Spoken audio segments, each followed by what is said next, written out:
নমস্কার। শ্রী শ্রী ব্রহ্মবৈবর্ত পুরাণ 29 অধ্যায় নারায়ণের প্রতি নারদের প্রশ্ন।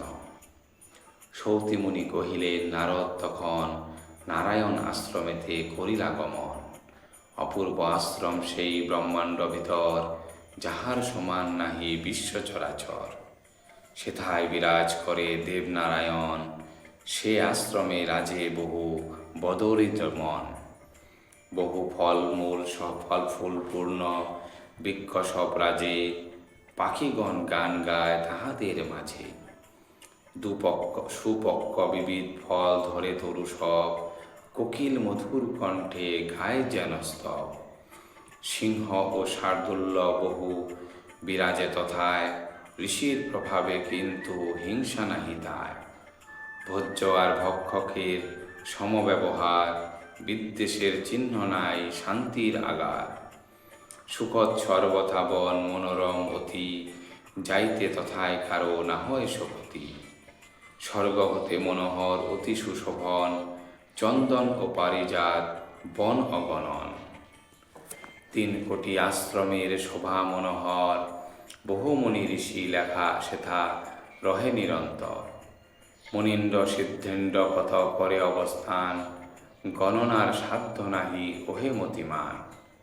সেথায় আসিয়া ধীরে নারদ তখন, যোগী শ্রেষ্ঠ নারায়ণে করিলা দর্শন।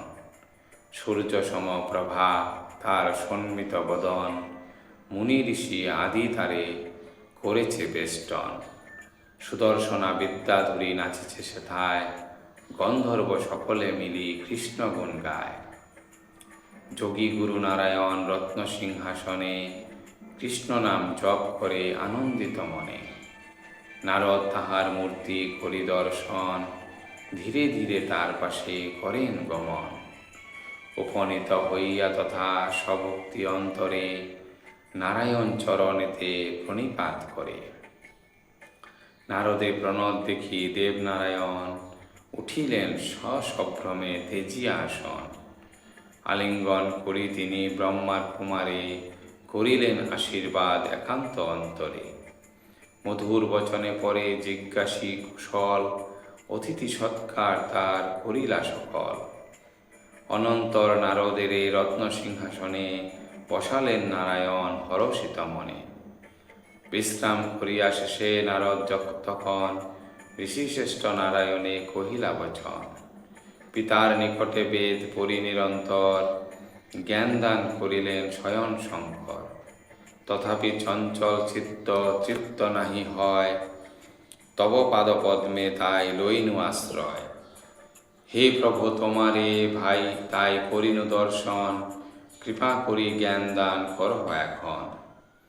যাহাতে রয়েছে কৃষ্ণ গুণের কীর্তন, সেই কথা কৃপা করি কহ সনাতন। যাহার দর্শনে হয় জরা মৃত্যু ভয়, ব্রহ্মা বিষ্ণু পূজে যারে সকল সময়। সুরমুনি মনু যারে করয়ে চিন্তন, সেই শ্রীকৃষ্ণের কথা কহ সনাতন। কোনজন সৃষ্টিকর্তা কহ মহাশয়, কার মধ্যে সমুদয় সৃষ্টি পাইলয়।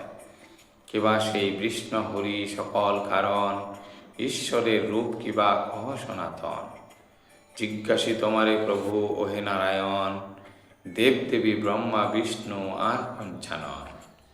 মুনি আর ঋষি যত মনু আদি করি, কাহারে করয়ে ধ্যান হৃদে ভক্তি ধরি। বিশ্বপতি হরি যিনি কি রূপ তাহার, এসব জানিতে হয় বাসনা আমার। কৃপা করি কহ মোরে ওগো মহাশয়, মনোবাঞ্ছা পূর্ণ কর হইয়া সদয়। হাসিলেন নারায়ণ নারদ বচনে, মধুর পবিত্র কথা কহে হৃষ্ট মনে। ব্রহ্মখণ্ডে 49 অধ্যায় সমাপ্ত। ধন্যবাদ।